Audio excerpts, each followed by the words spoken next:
Welcome to my channel people. Author link will be on description. Make sure to check it. After the situation calmed down between Bakuryo's team and Orochimaru's, they finally started discussing the real reason for the visit. Orochimaru, I got some very interesting research regarding bloodlines. I'm pretty sure it could help you advance in whatever crazy goals you want to achieve, said Bakuryo with a smile while putting one leg over the other, sitting in a relaxed manner. Oh, you really think you can offer me something I don't already know about?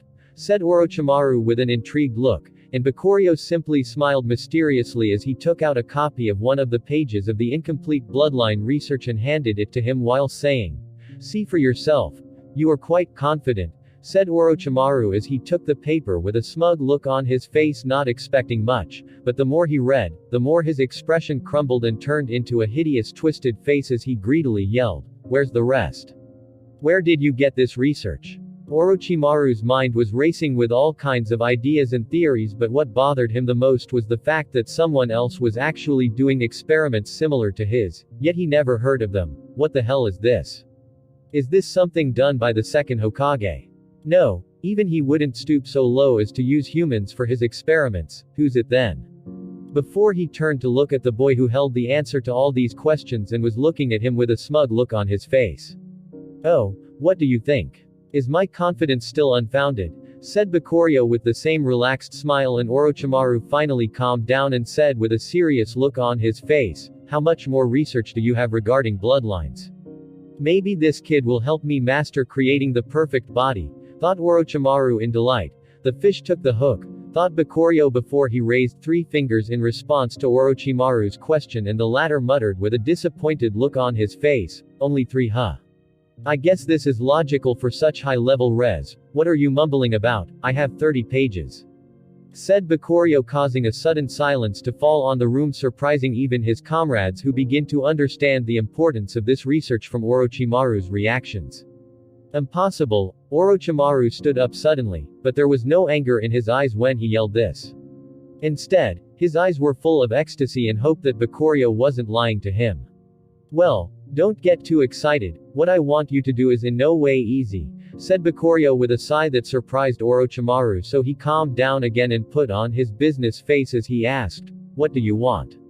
Bakuryo thought about it for a while before he responded, "I want to train under you for a while. I know you are in the midst of researching and developing certain techniques to achieve immortality using Konoha's forbidden techniques as a base, and I want you to teach me everything about them.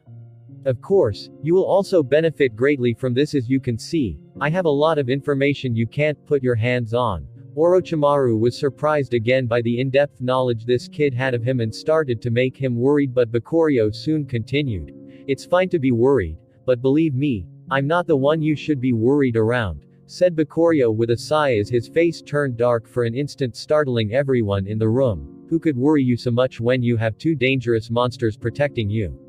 was the thought in Orochimaru's head, but he didn't voice it out since he could see that even the boy's comrades didn't know what he was talking about.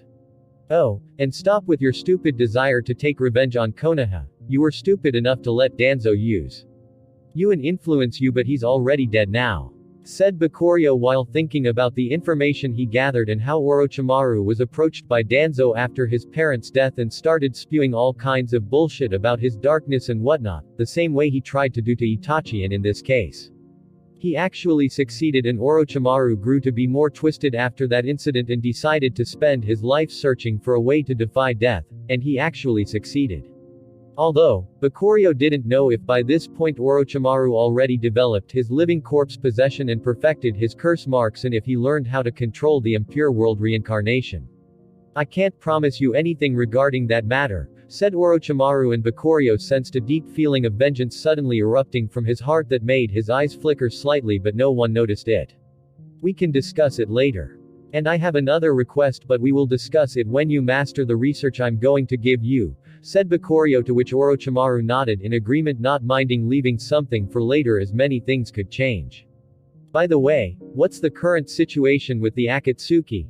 asked Bakuryo, to which Orochimaru replied with a mocking look on his face as he said, "You really expect me to betray my new friends?" And Bakuryo replied in a matter-of-fact saying, "Yup, it seems you know me quite well. Right now, They are trying to build their reputation, so most of the members are required to take mercenary missions to hunt for missing ninja or something similar. Of course, we are also tasked with recruiting people if we find them worthy, want to join," said Orochimaru with a smile, not minding at all leaking the Akatsuki's information to his new partner. "This guy really is a snake. I should make more preparations in the future before I let him modify my body," thought Bakurio, completely ignoring his invitation before he replied, "Did you ever meet the leader of the Akatsuki?" "No, the members rarely meet. All I know is that he's related to the village hidden in the rain, and he's very dangerous. Do you know him?" said Orochimaru with a serious look on his face. "Oh, he actually didn't lie. Is he trying to test my knowledge, or is he trying to buy my trust by warning me? Damn, I hate smart people," thought Bakurio before he shrugged and said, "Yay, I know a lot about him. Maybe I will go give him a visit sometime in the future. Want to tag along with me?" Orochimaru's eyes widened in surprise a little bit before he smiled and said, "Sure, why not?" To which Bakurio smiled faintly, and Mukai and Kurama, who were watching all of this, silently shot each other a knowing look as they both thought, "Poor Orochimaru. Your future is going to be very grim." The next few days, Bakurio settled down on Orochimaru's base and he got to know Kimimaro better. Although, the latter was hard to approach at first since he still considered him as an outsider, but he soon opened up to him when Bakurio bribed him with some candy. Kids are still kids in the end. This kid is probably going to die in a few more years, and if he wasn't inflicted with such serious illness, that parasite Orochimaru would have certainly possessed him for his great talent and bloodline, thought Bakurio while looking at the white-haired kid in front of him. "Let's go, Bakurio. Orochimaru-sama has called for you to start your training," said Kimimaro and started leading the way. "Finally," muttered Bakurio before he started following after him, excited about all the things he was going to learn, and needed to learn to achieve his purpose. Orochimaru's base was separated into many levels and sections. He had storage rooms for the research data he was collecting, experiment rooms where he conducts all kinds of disgusting experiments, training grounds for his followers, and captives where some death matches occur from time to time so that he picks the best of his specimen, and so on. And right now, Bakurio was inside a huge library filled with all kinds of books about medicine, curses, seals, and forbidden techniques. He was sitting in front of a desk that was filled with tens of books as 10 of his shadow clones kept reading at the same time. His knowledge kept increasing like never before, and whenever he had any questions, he would consult with Orochimaru, who spared no effort to help him when he saw his surprising dedication and great talent, which made him tempted to possess him, but he every time changes his mind. The reason for this is simple. Every time he gets an evil idea against Bakurio, the latter would simply gesture to Mukai to have some sparring with Orochimaru to alleviate his boredom, and the results weren't to Orochimaru's liking. And sometimes when his evil intentions grow too strong, Bakurio would let Kurama have some fun instead, and after a month of this happening again and again, Orochimaru finally behaved himself and simply kept his end of the deal regarding teaching Bakurio without showing any other evil intentions. Which, to his surprise, was very easy, as he found out that this boy was a monster in all kinds of domains, whether it is learning medical ninjutsu, which requires a good affinity with yang chakra, or seals, which require a talent of their own. Bakurio seemed to be talented in all of them. Bakurio, of course, was detecting Orochimaru's intentions using the passive of his ability Jikaninki. As for his learning speed, it was thanks to his mastery of the Shadow Clone Jutsu, as well as having the Akamichi bloodline, which raised his affinity for yang release, and his advanced sealing talent, which greatly facilitated learning seals for him. This is without mentioning the help of the system, which increases the level of his skills by simply repeating them.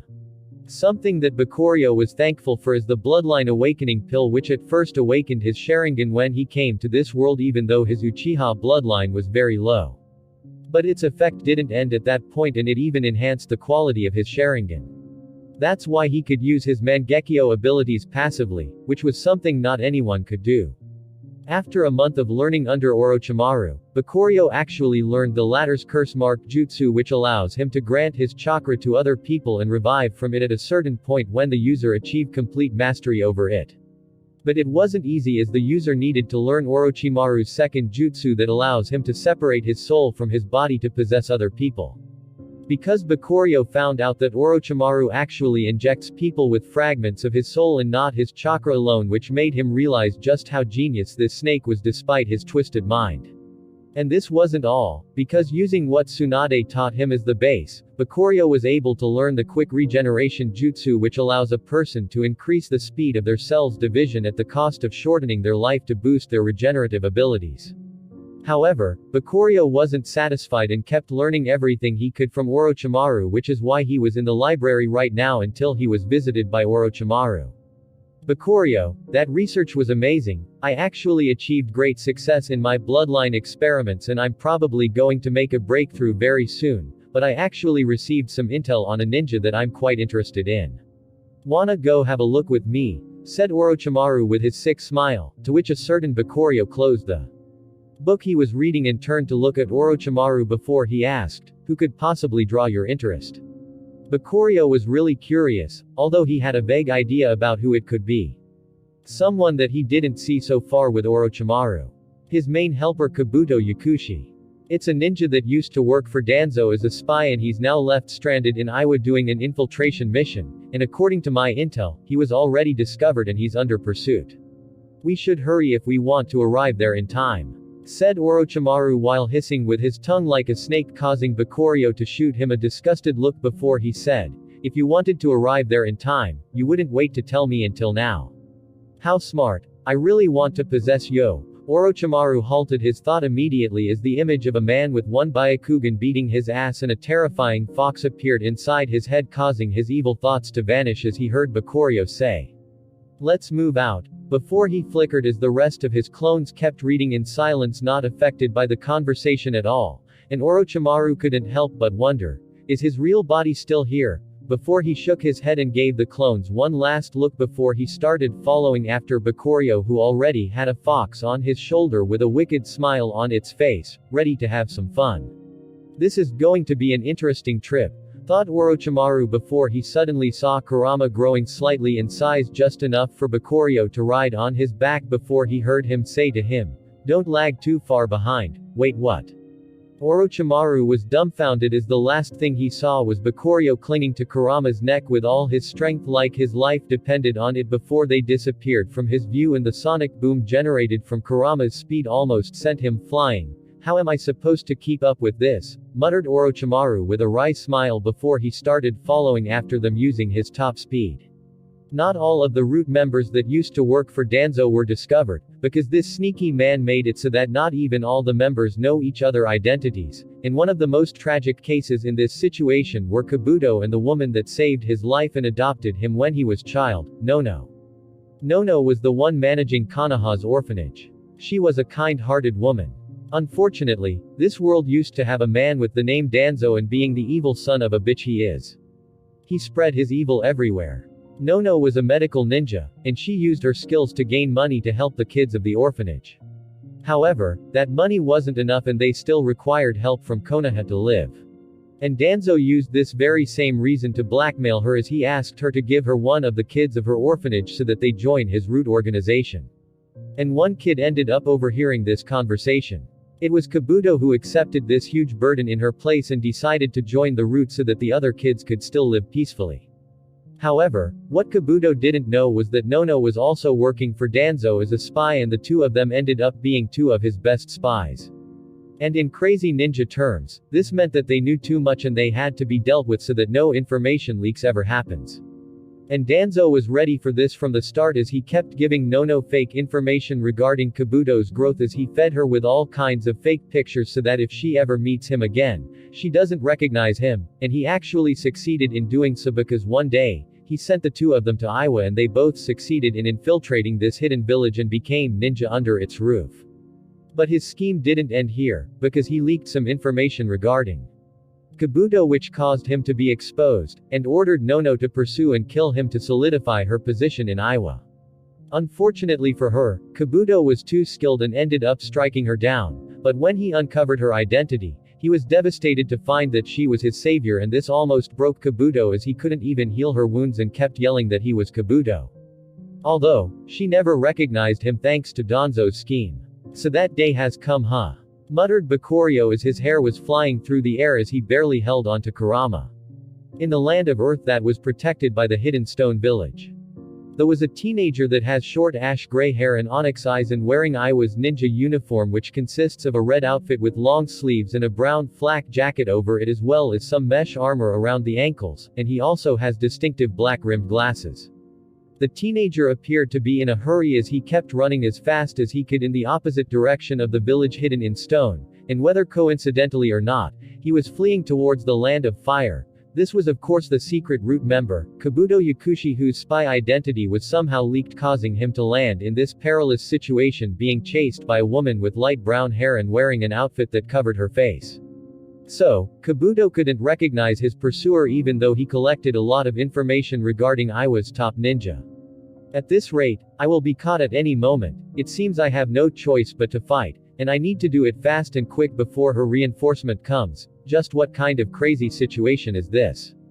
How was my identity discovered? Kabuto was both confused and panicked at the same time as he ran at full speed and started analyzing the rocky terrain surrounding him to lay a trap for the woman chasing him and take her out by one lethal attack. What Kabuto didn't know was that the order to take him down was set in stone for a while now, thanks to Danzo planning ahead, and his death didn't change anything as the root ninja were used to staying without contact until they complete their missions. After some more running, he finally decided on a plan as he landed heavily on top of a rocky hill, creating a small dust cloud and barely hid his body from the vision of his enemy, and he immediately used this moment to create a shadow clone to pretend that he was still running while hiding his real body under the ground using the famous mole jutsu. Then he waited, ready to strike down mercilessly. And just as he planned, his pursuer did not notice the trap and was about to pass right over it, and Kabuto's clone turned around and attacked her, trying to use the leftover cover of the dust that still didn't settle yet to distract her even more. Anticipating this kind of attack, his attacker quickly defended against it and was ready to return with an attack of her own. But just as she did so, Kabuto jumped out of the ground with his eyes shining with the desire to kill as he used the dangerous medical ninjutsu, Chakra Scalpel. This jutsu allows the medic to create incisions when they are trying to operate on someone's body, but not only can it create an incision on the outside, but it can also create incisions directly on the inside of a person's body, and Kabuto was intending to use it to completely destroy the insides of his opponent and leave her no chance to live. His choice in using this jutsu wasn't random but had a lot of thought put into it, because typically, Iwa's ninjas are famous for their earth release, and a lot of them can create a layer over their bodies made of earth to protect themselves, the same way Fudo does with his rock armor, and he even takes it another step and makes it invisible. And attacking their insides directly nullifies this effect. I got her, thought Kabuto with a delighted look on his face while looking at his hand that was getting closer and closer to his enemy that just realized what was going and started to turn around, but she knew it was too late as a hint of shock and fear was clearly visible in her eyes. Meanwhile, on top of a hill not far from where Kabuto was being chased by Nono, Orochimaru, Bakurio, and Kurama were watching silently while hiding their presence, and Bakurio, seeing the quick thinking of Kabuto in this highly stressful situation and how he laid out an effective trap for his enemy, left him very impressed, and his two companions were the same. This guy is one of the most influential characters of the Naruto world. His achievements are crazy to say the least. Mastering and improving the impure world reincarnation, mastering the snake sage mode, and even integrating other bloodlines inside of his body, having great medical ninjutsu that probably matched even that of Tsunade, his unbelievable spying skills that allowed him to infiltrate many organizations and hidden villages easily. This guy's talent is really beyond what most people of this world could imagine. Maybe having him with Orochimaru could prove to be helpful in the long run. Bakurio's eyes kept flickering before he turned to the snake beside him that was watching the events unfolding with an intrigued look on his eyes and said, "Aren't you going to take action?" Orochimaru smiled and responded to Bakurio, "Why would I? I want to see if his little plan works or not." "What a deranged man," said Bakurio, and then to the surprise of both Kurama and Orochimaru, he quickly flickered away in the direction of the two ninjas wearing Iwa's uniform and arrived just in time to block Kabuto's hand from connecting with Nano's stomach. Kabuto's eyes widened slightly while looking at the boy that stopped his attack by grabbing his wrist as he quickly jumped back, while Nono simply looked at the boy who saved her with an astonished look. "Who are you? I never heard of a boy as strong as you from Iwa." Kabuto quickly went on investigative mode out of habit, while Bakurio was simply thinking absent-mindedly. Nature's chakra is really amazing. It helped me greatly to quicken the growth of my body, especially the strength attribute.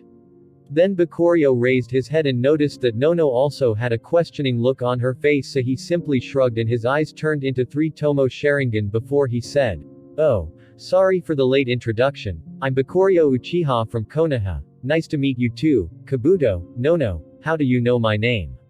Both Kabuto and Nono asked at the same time, but they were distracted when a small fox suddenly appeared out of nowhere and laid lazily on Bakurio's right shoulder, and to his left, a very pale man appeared, startling the two of them as they immediately recognized him. "Why, you are Lord Orochimaru." They suddenly started to feel the situation going far beyond their imagination as they saw Orochimaru give the boy that saved Nono a weird look as he ignored them before he said, "How come you seem to know more about this situation than I do?" Orochimaru was really annoyed by how Bakurio pretended to know nothing about their target while in reality, he seemed to know both the target and his pursuer.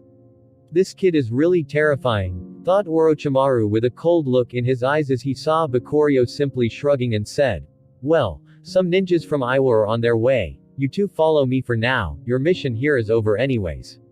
Kabuto and Nono found themselves more and more perplexed as the kid kept referring to them as a pair, and this confusion stemmed from them not knowing that they were both spies from Konoha, and Nono only knew that he was a spy when she was given the mission to kill him, and it took her a while to plan perfectly and reap all the rewards. Hearing Bakurio and seeing that he seemed to already plan for everything, Orochimaru decided to go along with it and said, "Follow us, and don't lag behind. Otherwise, he left the fate of defying him unsaid," but they both understood deep down when they saw the cold look in his eyes, so they complied without saying anything else. It seems like looking like a snake has its own benefits, thought Bakurio before he quickly flickered to a safer place where he can deal with the two idiots in front of him properly. Inside a secure and concealed cave that Orochimaru quickly built using his great mastery of the earth release and showing just how good he is at being a cockroach. Bakurio was sitting on a large stone with Kurama sitting beside him and observing Kabuto and Nono, who were looking at him and Orochimaru warily. "What are you trying to do with us?" asked Nono, and Bakurio simply replied, "Didn't you get the news of Danzo's death?" Nono was surprised, but she nodded. "I did get news of it, but I was waiting for further orders if I should retreat or not, and decided to complete the mission I was assigned in the meantime." Kabuto was surprised that this woman whose face was covered actually worked for Konoha as well, and he couldn't help but say, "I'm also a spy working for Danzo." Nono looked at him in surprise and she turned to Orochimaru and Bakurio for confirmation, and seeing them nod shocked her. "I'm sorry. The last order I got from Danzo was to accept any missions that require getting rid of spies for Danzo. I didn't expect I would end up hunting another Konoha spy. Sorry." Kabuto stared at the woman he almost killed silently before he turned to Bakurio and Orochimaru and asked the same question as Nono. "Why didn't we receive any further orders after Danzo's death?" Hearing this, Bakurio and Orochimaru exchanged a look and they couldn't help but burst into laughter. "From where?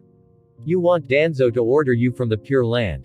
said Orochimaru sarcastically, which surprised Kabuto and Nono, and the latter ended up saying, "What do you mean? Danzo always said that we were following Konoha's orders." "Well, that guy took himself very highly indeed," said Orochimaru with a smirk before Bakurio shook his head and said, "No. You were working for Danzo and Danzo alone. No one even know that you were working as spies in Iwa.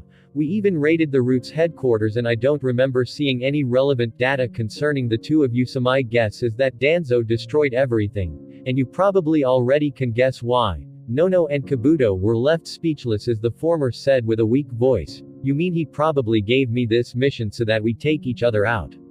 Kabuto's eyes widened at this and he couldn't help but look at Orochimaru for confirmation, but the latter simply shrugged and pointed at the kid beside him, and when Kabuto looked at him, he saw the kid say with a regretful sigh, "Not only did he want to eliminate the two of you, but he tried to do it in the worst way possible."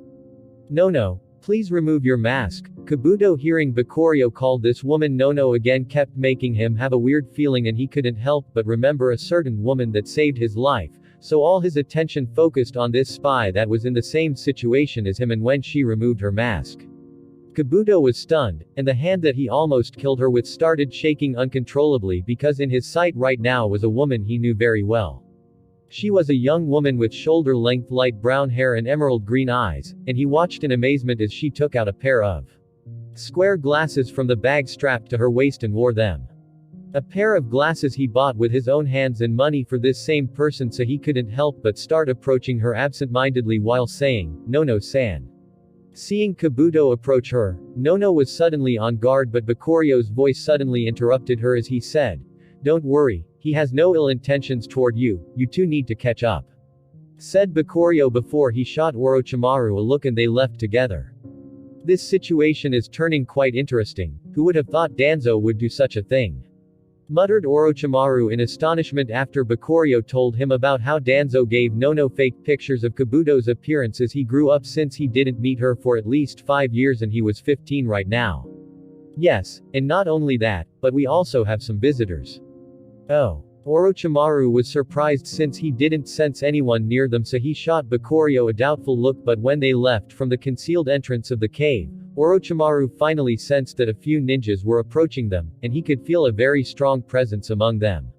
This kid's senses are astonishing, and that presence that's getting closer, it seems familiar.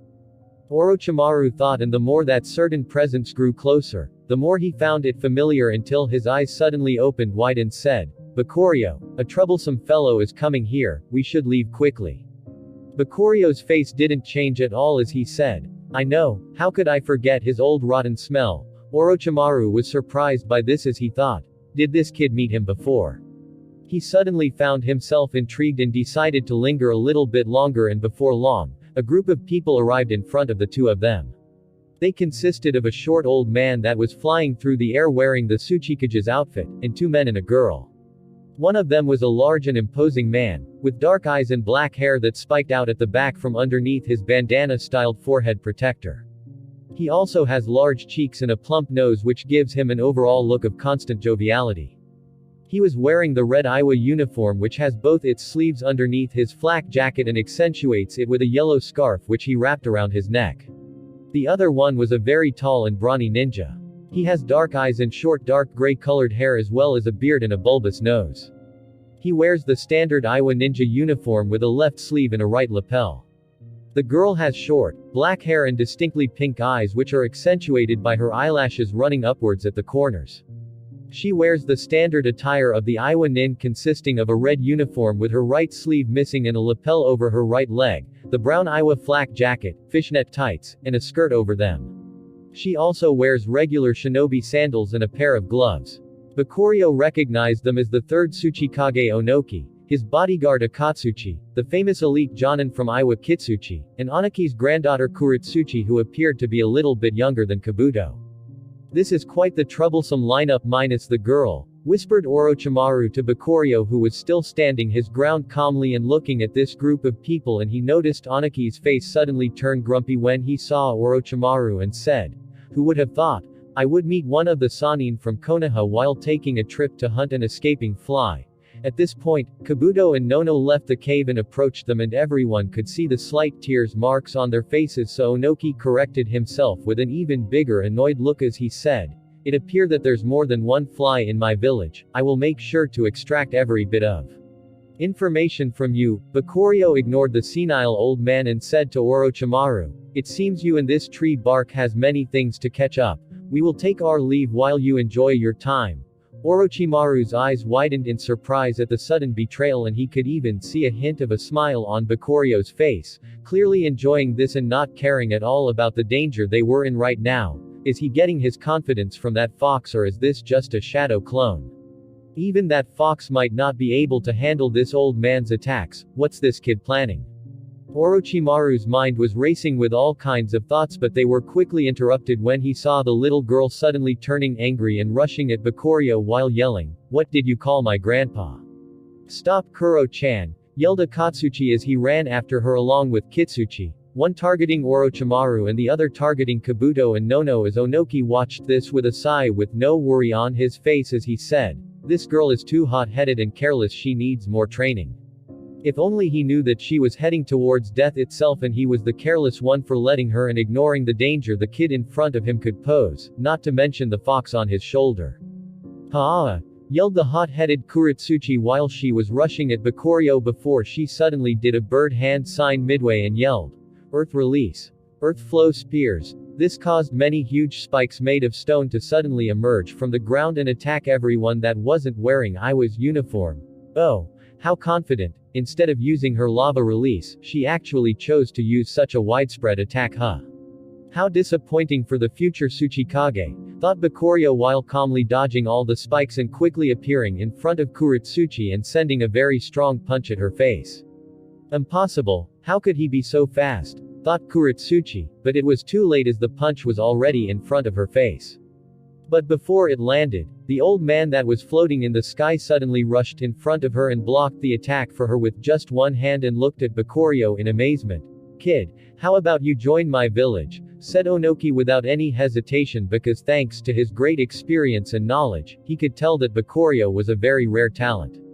From the experienced way he moved to easily dodge Kuretsuchi's attacks and arriving in front of her and leaving her no time to react, to the terrifying power behind his punch. If this kid grows up. Onoki's eyes kept shining the more he thought about it. Meanwhile, Bakurio retrieved his hand and he couldn't help but look at it in annoyance as he thought. This freaking ability again tch, the reason Onoki who was floating in the air wasn't pushed back at all by Bakurio's punch is the same reason he could float in the air. This guy mastered a very rare form of earth release that allowed him to control gravity. And Onoki controls gravity to fly in the air, but he also uses it to attack and defend by either increasing or decreasing the weight of a certain object. And he used this on his palm to weaken Bakurio's punch. After all, it is hard to damage someone when you are as light as a leaf because power is a combination between weight and speed. And if you remove either from the equations, it would make it very difficult for people to injure you. Bakurio of course experienced this many times during the war, but no matter how much he tried, he simply couldn't copy it as it required the user to feel gravity before he could use it, just like how Minato is gifted in sensing space and that's why he could master the Flying Thunder God Jutsu. "Grandpa, I'm fine, why are you interfering?" yelled Kuretsuchi with a pout on her face. Dissatisfied by Onoki saving her, clearly she wished to get her face broken and he shamelessly interrupted her wicked desires. Onoki let out a helpless sigh, but he kept looking at the boy in front of him who after looking at his hand for a while said, "Old man, are you senile or what?" Onoki suddenly had veins emerging on his forehead as he said, "Kid, I'm going to teach you a lesson for being so rude," and then he extended his hand and Bakurio knew what was coming so he quickly jumped backward. Just as he did so, the ground that he was standing on caved in as if a huge weight was pushing against it and even the air seemed to be moving on its own like an illusion. "Oh, you actually dodged my earth release. Added weight rock technique, not bad," said Onoki, and then Kuretsuchi rushed at Bakurio again, now taking him seriously as she yelled, "Lava release. Lava fist," and from her hand, a huge amount of lava started gushing out covering her arm and she punched Bakurio with it Akainu style. However, this time, Bakurio wasn't going too easy on her as he let her approach him while doing some hand signs before he easily sidestepped her attack and used the wind style vacuum sphere jutsu on her, sending multiple fast wind bullets at her at such a close distance leaving her no time to react but Onoki again saved her just in time by creating a rubber wall using his own lava release. The vacuum spheres went deep inside the rubber wall stretching it and they actually landed on Kuretsuchi making her feel like she was punched multiple times before they started ricocheting to where Bakurio was standing but he dodged them easily before jumping away and dodging a dangerous earth spike that tried to catch him off guard. Bakurio shot Onoki a look and he noticed that the latter was really angry now that Kuretsuchi got hurt and he was about to get serious so he decided to check out the situation and he saw that Kabuto and Nono were struggling against that guy Kitsuchi while Orochimaru was winning against Akatsuchi but the latter was simply buying time instead of trying to defeat Orochimaru. "If you don't join my village, you should just die, kid," said Onoki with some coldness in his eyes as he started to feel the threat this boy could pose to his village so without wasting any time, he was about to get serious but he was surprised when he saw that Bakurio was smiling weirdly at him. What's this kid planning? thought Onoki, but then he suddenly looked at his granddaughter that was laying on the floor and saw someone appear from her shadow and held a very sharp kunai near her neck while his other hand quickly put some chakra disrupting seals on her so that she doesn't try to do anything stupid. It was of course the same boy standing in front of him who he just wanted to kill. "You! Let her go!" yelled Onoki, and he was about to rush at Bakurio, and hearing his yell, Akatsuchi and Kitsuchi were distracted, so they turned around to look at what was happening, and they were horrified to see that Kuretsuchi was taken captive. "Kuro-chan!" yelled Akatsuchi, but this distraction cost the two of them dearly as Orochimaru used this opportunity to extend a snake from his mouth, and from its mouth extended a long sword that almost stabbed Akatsuchi through his chest if he didn't dodge fast enough. As for Kitsuchi, he was hit by poisonous needles that Nono used, causing him to feel weak, and quickly took out some antidote. "Get any closer and her life will be gone," said Bakurio to the angry-looking Onoki, whose anger was only rising as he saw his followers that retreated to his side injured. But he was the Tsuchikage, so he quickly calmed down and looked at Bakurio, who was approached by Orochimaru and the spies, and said, "What do you want? You want to start a war between Konoha and Iwa? Ha ha ha ha, go ahead, start 2 wars if you want. If only you cared about starting a war when you tried to kill me," said Bakurio, understanding clearly how this old man was trying to pressure him by the severity of the situation, but he didn't care, and this reply brought a wicked smile on Orochimaru's face. This kid is getting more and more pleasant to the eye, and he shot Bakurio a weird look which made the latter shiver. Seeing that his tactic didn't work, Onoki planned to do whatever it takes to take Kuretsuchi away from these people before he annihilates them, so he said, "What do you want?" Bakurio smiled warmly at him and said, "That's good to hear." But for some reason, that smile made him feel that something wasn't right, and it was confirmed when Bakurio said, "Let's start with your dust release." "Ha ha ha ha, how greedy. I like it," said Orochimaru with an ecstatic look as he kept thanking his luck for staying to watch this show. "Kid, how can I give you my dust release? Do you want me to serve you?" said Onoki, pretending not to understand what Bakurio meant, but the latter was very insistent as he said, "Who would want a servant that would die from a mild cold? Stop pretending, old man. I know that your dust release isn't a Kekkei Genkei but some kind of secret technique passed to you by your teacher Mew." Onoki had a very ugly expression on his as he replied to Bakurio, "How do you know about this?" "No, who are you, kid? This was after all a top secret information and very few people know about it," and seeing the surprise on Orochimaru's face, who was simply expecting to get a DNA sample from Onoki, made it clear just how secret it was. But Bakurio wasn't from this world, so these secrets were meaningless to him, and right now, he was looking at Onoki with a calm smile as he said, "Where I got this information from doesn't matter, the main point is, do you agree or not?" Bakurio inched the kunai even closer to Kuratsuchi's neck and pricked her slightly, causing a drop of blood to slide down her neck as she winced in pain, but although she was horrified, she still gathered up all her courage, showing her true potential at this moment, and said, "Lord Tsuchikage, you can't make such a deal with these people, otherwise, our village would lose one of its greatest weapons. I'd rather die than let this happen." The people from Konoha were surprised by this girl's courage and loyalty to her village, while the people from Iwa kept gritting their teeth as Akatsuchi yelled, "Don't hurt Kuro-chan," as he tried to find a way to sneak attack this kid, but the injury he suffered from Orochimaru's attack suddenly acted up, causing him to cough some blood. "Akatsuchi!" yelled Kitsuchi as he lent him his shoulder to lay on, and he said, "Don't, I'm fine. We need to save Kuro-chan." Kitsuchi nodded at him, but his face was full of doubt as he replied, "I know, but how?" Then he turned his attention to Onoki and noticed that he was gritting his teeth and contemplating what to do in his difficult situation.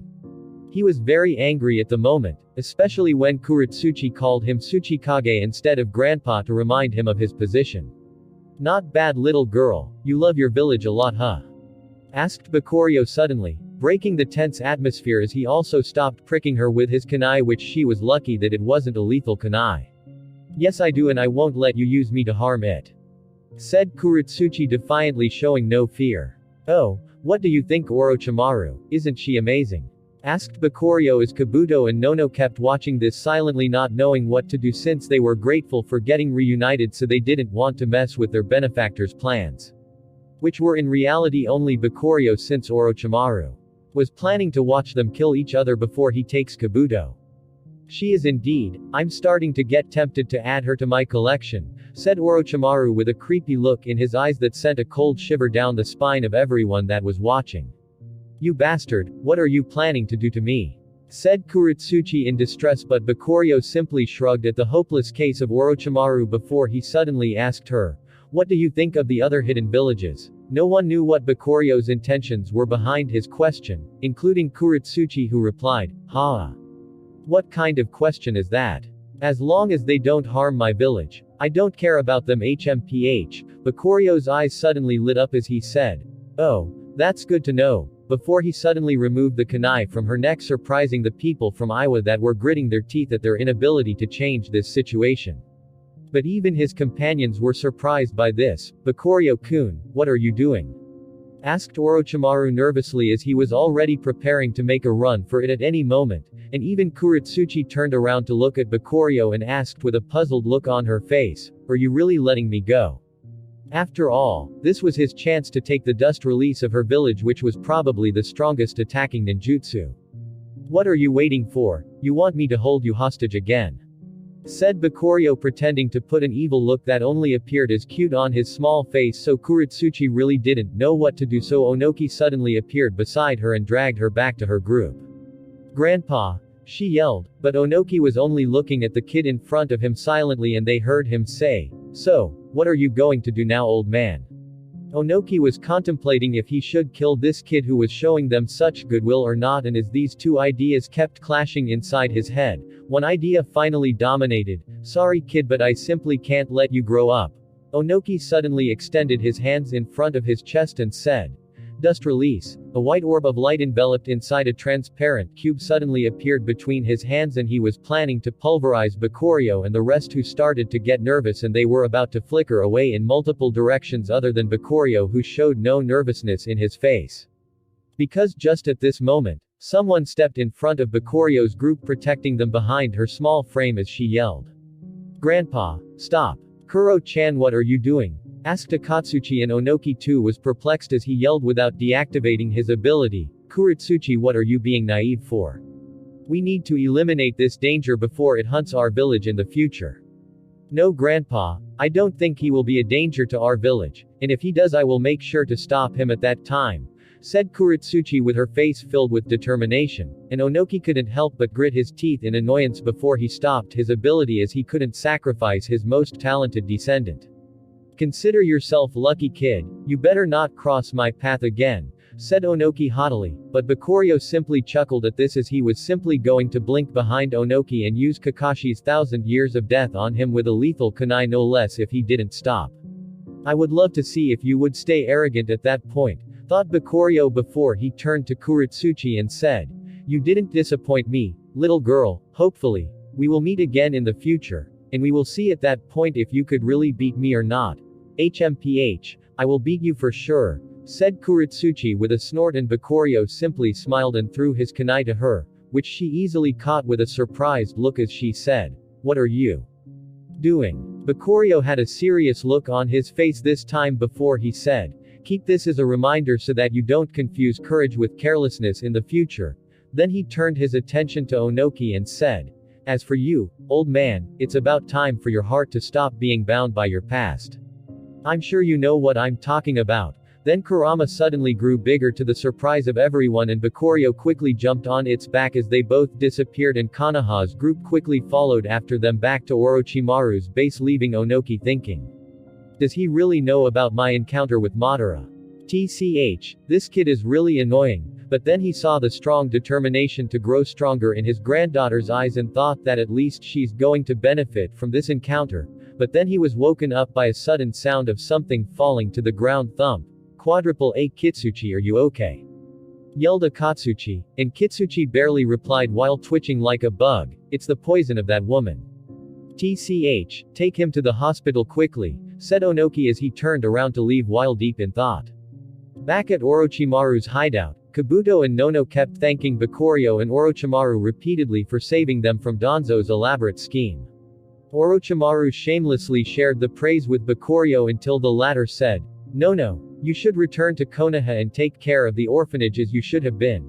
I already arranged with the Hokage to fix the problem with the funding so you don't have to worry about it anymore and risk going through these kinds of mission again. Hearing this, Nano's eyes suddenly lit up and she couldn't help but say in excitement, really, is this true?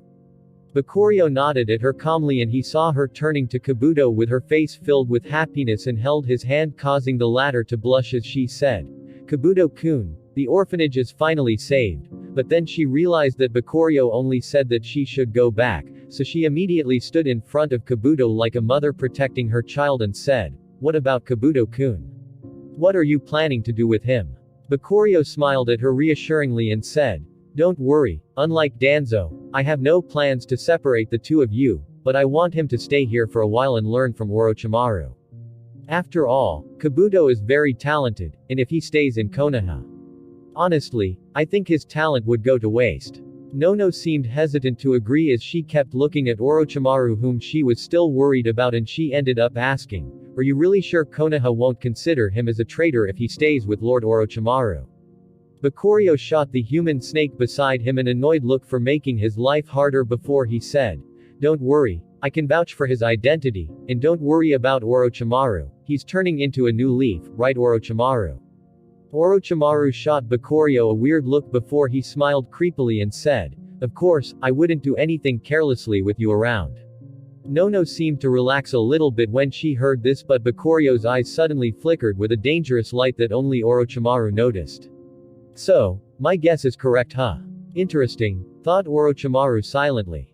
Nono-san, this is a great opportunity for me to learn under such a legendary ninja and grow stronger. Please don't worry, and I will make sure to visit you in the orphanage as much as possible, said Kabuto, all of a sudden prompting Nono to look at him sadly before she said, fine, but I will stay here for a few days. That's okay. This place is large enough, said Bakurio as if he owned the place, which annoyed Kimimaro, who was observing from the side, and then he followed by saying, Kimimaro, show them where they can stay, I have something to talk about with Orochimaru. Little bastard, don't order M. Kimimaro was about to protest, but Orochimaru looked at him and said, do as he said, Kimimaro. Hearing this, Kimimaro snorted at Bakurio before he gestured at Kabuto and Nono and said, follow me. In another hidden room, Orochimaru was facing Bakurio silently before the latter spoke, how did you know I had plans to leave? Orochimaru finally showed his genius as he shrugged and said, your actions seems rushed, like someone rushing against time. I wonder what could be the reason for this. To the point that you gave up on something such as dust release. Don't try to make it like you really didn't want it. I could see that if not for that girl acting the way she did, she would have already become a corpse by now if Onoki didn't accept, am I correct? Bakurio was really surprised by how intelligent this man was. It seems I'm underestimating the characters of this world too much, thought Bakurio. Orochimaru's guess was right. Bakurio was ready to go into an all-out fight with Iwa for the jutsu and only changed his mind when he saw that Kuretsuchi seemed to be too important for the future of this world, and creating such a strong hatred between Konoha and Iwa would be bad in the long term, plus he felt that Onoki might even sacrifice her. But the other reason why he decided to give up on the jutsu is because he had an idea on how it was created. You see, bloodlines allow certain clans to merge two chakra natures to create new effects. For example, the lava release which Kuretsuchi used. That was a combination of earth and fire. There's also ice release, which is a combination of wind and water, or scorch release, which is a combination between fire and wind, and so on. But this doesn't mean that people without bloodlines can't achieve similar effects. The only difference is that the requirement for them to achieve this is way harder than people with a bloodline, as they are required to merge the two different chakra natures manually. Bakurio, after intensive research and questioning of the third Hokage, learned that merging two chakra natures requires the following steps. First, the ninja has to fully master the two chakra natures, meaning that he could transform his chakra into them seamlessly and effortlessly without much loss. The other thing required is a very strong chakra manipulation mastery so that they can lessen the pressure of dividing their attention into doing multiple tasks. An example of this is how Hiruzen uses the properties of water to create a flowing river of earth, or how he combines wind with earth to create a dragon head that shoots air-enhanced earth bullets.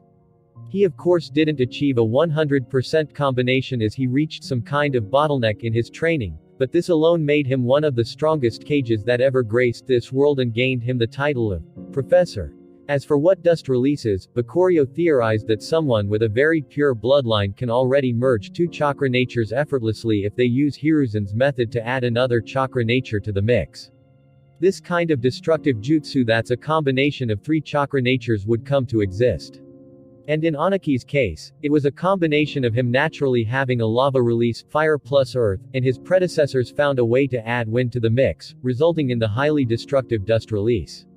Bakurio's planned to raise his mastery in the different releases to their highest level, and he believed that he should be able to master these kinds of abilities at that point, especially with his multitask ability.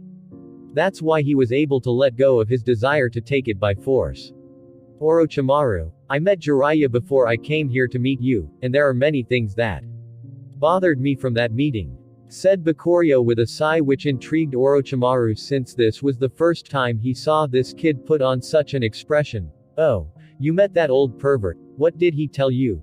Said Orochimaru, and Bakurio decided to tell him and see his reaction, and to his surprise, this guy's face kept twitching the moment he told him about the darkness in the prophecy as well as how the great Toad Sage lost his future seeing abilities when he tried to look into his future. Bakurio, do you have any idea about what this darkness is? Said Orochimaru suddenly, to which Bakurio's eyes flashed dangerously. Answering Orochimaru's question, listen, that power is far beyond us, I suggest to you to never approach it, otherwise it will consume you. Said Orochimaru with a fearful look as if he actually experienced it, which really surprised Bakurio. What's going on? Bakurio was really perplexed. Bakurio, do you know where I got my regeneration jutsu? Asked Orochimaru all of a sudden, and Bakurio couldn't help but say, I always thought you probably created it by yourself or got it from Tsunade, is this not the case? Orochimaru shook his head before he said, you couldn't be any more mistaken. Bakurio was surprised, so he asked, where did you get it from then? Did you steal it from some ninja you killed? Orochimaru seemed to be recollecting some memories before he said, no, I got it from a trade I made with a traveling doctor some time ago. I exchanged it for some intel about Konoha since I was already planning to leave it. Orochimaru paused here, trying to see if Bakurio was showing any signs of anger, but the latter kept simply listening coldly, waiting for him to get to the main point. Of course, I wouldn't trade with someone if I could simply get it by force, so I tried to kill that guy, and surprisingly, he used a type of chakra that I never saw before. It was a dark chakra. Bakurio's eyes suddenly turned eerily cold, and Orochimaru, who was dreaming to become immortal, suddenly started smelling death, which made his heart shake in fear. What's this feeling? It reminds me of when I tried to establish a contract with the dead using Edo Tensei. Just what's this kid hiding, was all Orochimaru could think. Meanwhile, Bakurio's mind was racing as he started to connect the dots together. Don't tell me, that annoying spy we've been searching for, we actually couldn't find him because of this bastard giving him all kinds of intel about Konoha. But at least now I have some clues about his identity. After calming down, Orochimaru smiled nervously and said, what was that? He really wanted to know what was that terrible aura he just felt emanating from Bakurio. Continue the explanation, said Bakurio, ignoring his question since he wasn't going to expose his secrets just to anyone, especially not to this snake. Orochimaru, seeing that it wasn't the time to ask about this, continued by saying, fine. After I attacked that guy, I was surprised to see that his previously normal-looking body transformed into a perfect specimen. In an instant I couldn't contend against him anymore in both speed and strength, and had to resort to my arsenal of jutsu to force him into retreating. But I didn't want to chase after him since I didn't know what kind of trump cards he still had. Hearing Orochimaru describing this guy using dark chakra to transform into a superhuman, Bakurio couldn't help but recall the people Hiruzen talked about that Hashirama and Tobirama fought, and the latter had to use his impure reincarnation jutsu just so he could barely hold them back. Don't tell me, someone is actually trying to revive the monster that Hashirama and Tobirama fought. Bakurio's heart was shaken at the thought of this grave danger. And he quickly asked Orochimaru, what's the identity of this guy, and why did you say that I should avoid this darkness, otherwise it might consume me? Orochimaru, you didn't try to experiment on this type of chakra, did you? Orochimaru simply shrugged before, true to Bakurio's worries, he said, I did. I sealed some of it in my body when that guy attacked me using some kind of dark orb that resembled the fourth Hokage's Rasengan, and after failing to find a way to control it or use it the way he did to enhance my body, I had to stop. Especially since I noticed that it had a very bad influence on the mind, like some kind of hypnotic genjutsu that forces people to follow their dark desires until they became a slave to them. Bakurio was surprised as he felt that this was the same way he felt when that dark orb in his heart tried to influence him subconsciously to fall into despair during the war, but he knew the guy in front of him was a huge liar and didn't tell him the complete truth, so he asked him with a doubtful look on his face, "Did you really find no way to use it? You the great genius Orochimaru. This kid is hard to mislead," thought Orochimaru, who tried to hide his lies by telling a lot of truth, but to his surprise, Bakurio still saw through it easily, so he let out a smirk and said, "Well, I won't lie to you, I found a way to integrate it inside a forbidden jutsu I'm mastering." The impure world reincarnation. Bakurio grew thoughtful before he asked, "What do you mean?" Orochimaru smiled eerily and said, "You don't need to know how the jutsu works for now since it's too complicated for you. All you need to know is that the main way this jutsu uses to create a contract with the dead is by using their feelings of regret and longing for something in their lives." Bakurio nodded as he understood a little about this jutsu from his knowledge of Naruto, but Orochimaru's next words really startled him. "The way I found to integrate this dark chakra into it is by modifying the bodies of those I want to reincarnate with it, and if they are revived while having some vengeance in their hearts, I believe they could use this dark chakra to its fullest potential and would make them very strong. Especially since the summoner can have complete control over his summons, so he wouldn't risk losing control of them from the effect of the dark chakra." Bakurio was left speechless by this guy's twisted ideas, but he couldn't help but admire his talent. "You really are an evil genius." Hearing Bakurio's praise, Orochimaru let out a chuckle before he said with a smirk, "Now, do you want to know the identity of that guy?" Bakurio's eyes started to shine brightly, and he knew Orochimaru was trying to make a deal here since he saw how much Bakurio wanted to know the identity of this person. "What do you want?" asked Bakurio calmly, and he could see Orochimaru's eyes flickering around the room before they landed on him, and said with a greedy look in his eyes, "You said you want to add Hashirama's bloodline to your body.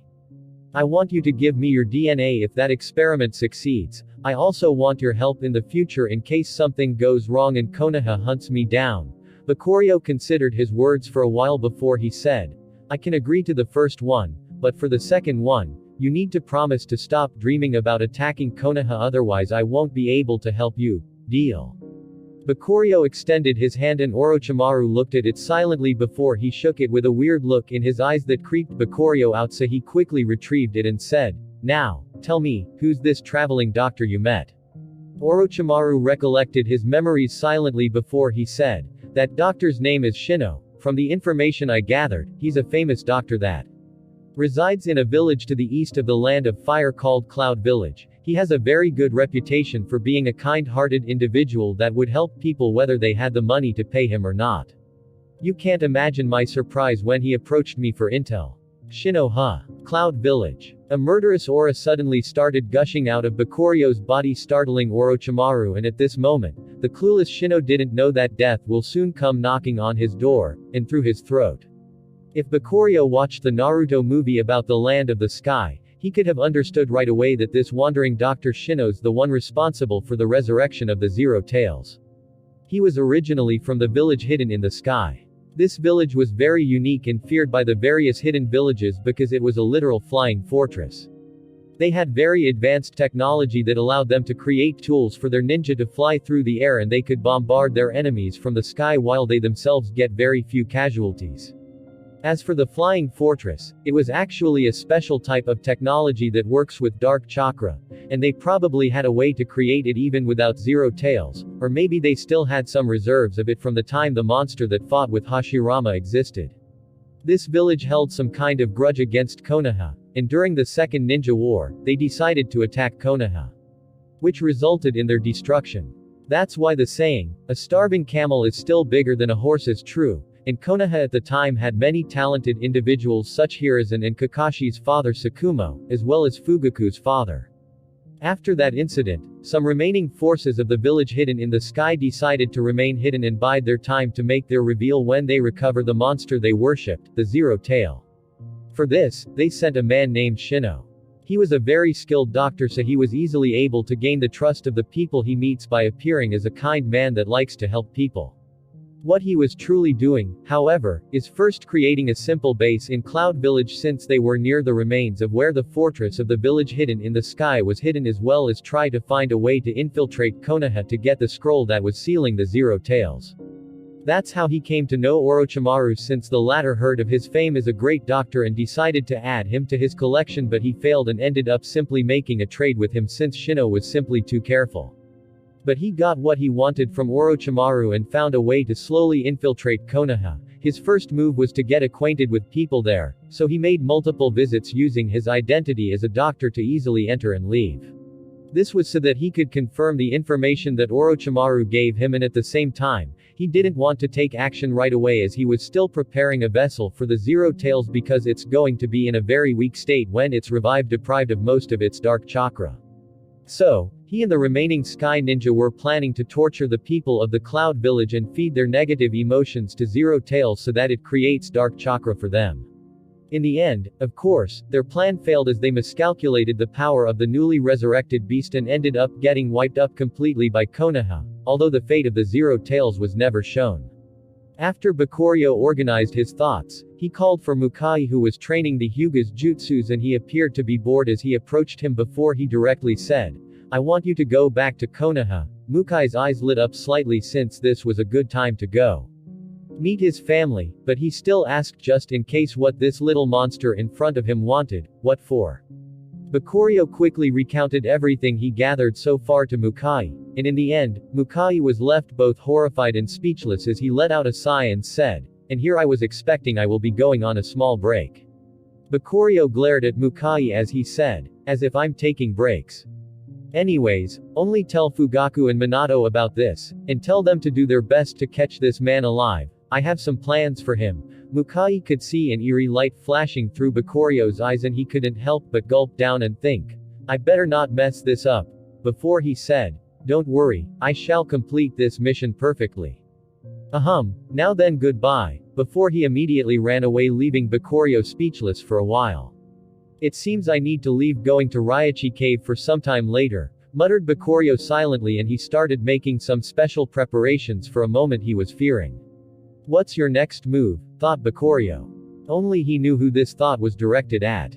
Inside Konoha, the place was getting more and more livelier. Naruto and Sasuke, who were both 6 years old, entered the civilian academy to learn how to read and write, and they ended up making many friends. Naruto got along with Shikamaru, Nara and Kiba Inuzuka and many others, while Sasuke was working his legs running from the girls chasing after him. This was because he showed great potential by awakening his clan's Sharingan, as well as being a very strong fighter even without it. Not to mention his good looks, as well as being the son of the current Hokage, so many people ended up fawning for him.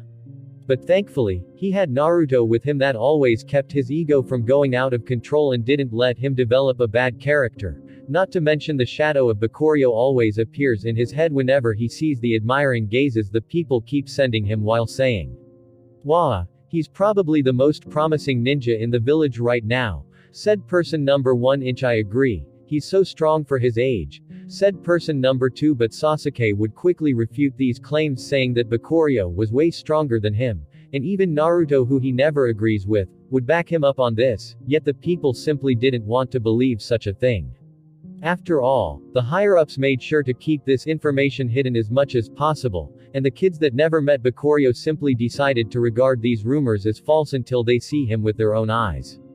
"Hey Naruto, you always talk about your brother Bakurio. When are you going to introduce us to him?" asked Sakura with a mocking look in her eyes, and Naruto couldn't help but snort at her. "HMPH. Just wait until he returns from his training.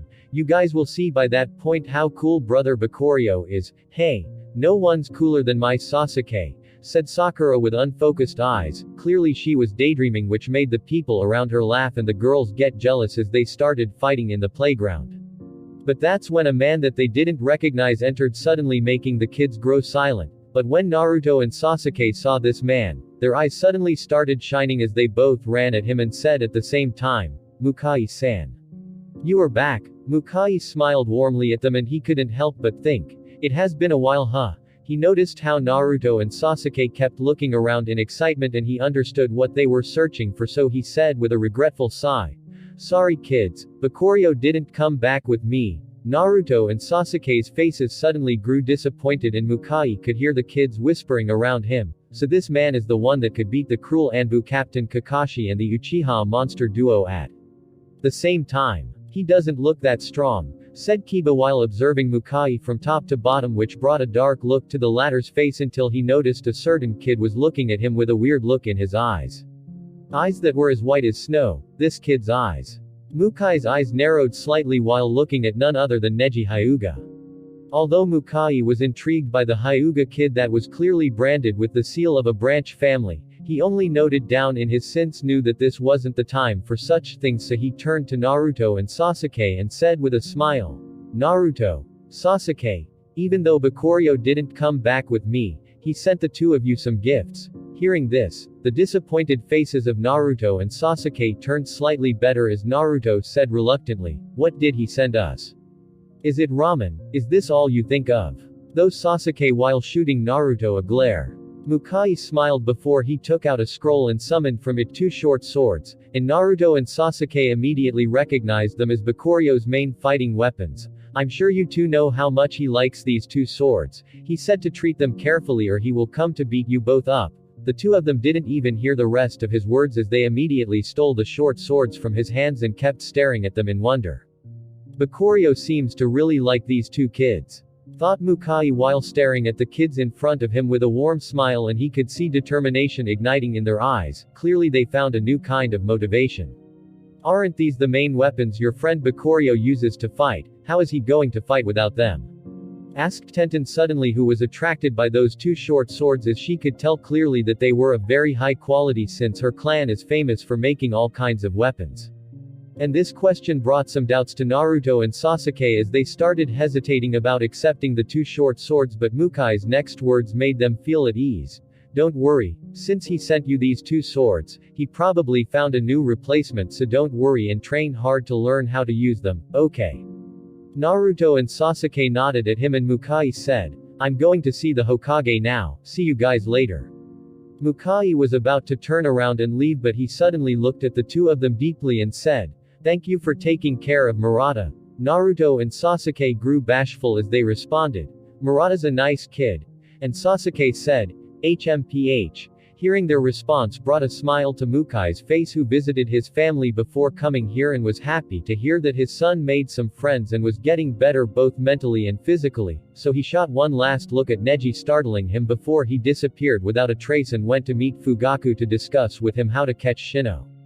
"So these are Bakurio's swords, huh? They don't seem as much," said Ino with some scorn in her eyes, but Sasuke and Naruto ignored her as they kept looking at the two swords in wonder before Sasuke approached a tree in the playing ground, and to the astonishment of those watching, he waved the sword at it with a slow movement, yet it was still enough to split the tree that was as thick as man's waist in half, and it went through it like butter, making Ino gulp down in fear as the kids around them shot her an "Air you stupid" look. In the Hokage's office, Mukai quickly reported to Fugaku everything that Bakurio discovered as well as how he discovered it, which put a worried look on Fugaku's face as he said, "Are you guys sure we can trust this information?" Mukai calmly shrugged and said, "You know how careful that little bastard is," and Fugaku nodded in agreement with him before he said, "I will inform Minato and the three of us will go hunt him down immediately." Mukai nodded before he said, "There's also another weird matter with the great sage frog of Mount Myoboku. I will tell you what happened when we meet Minato." Fugaku's eyes had a worried look before he replied, "Let's go." For some reason, this Hokage started to have a bad feeling for some reason. Inside the Uchiha compound, Minato was currently meditating as he was working to master Sage Mode under the advice of Bakurio. And after these past few months of hard work and Bakurio giving him some ideas, he was very close to mastering it completely. And at this moment, he suddenly felt two familiar chakra signatures arriving at his house, and they directly entered secretly and came to his room. Clearly they didn't want their visit to be known. So, Minato calmly opened his eyes and a knocking sound followed right after from the door of his room as he said, "Come in." Of course, his visitors were Fugaku and Mukai who immediately entered and Minato stood up and said with a calm smile, "Mukai, you are back. How's Bakurio-kun?" Mukai's face had an amused smile as he said, "He's doing good, he actually wanted me to tell you that he already mastered the Sage Mode." Minato's eyes widened in surprise before they ignited in flames of rivalry and said, "As expected, Bakurio-kun is really a once-in-a-lifetime talent." Meanwhile, Fugaku was left speechless by this sudden news as he thought, just how strong is that kid right now?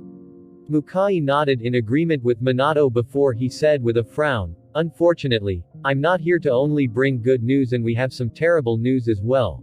Minato started to have a bad feeling as he said, "What happened?" Before he took a seat and gestured for them to sit as well, and as they did, Mukai started talking with a frown. "It all started when we met Jiraiya the Sannin."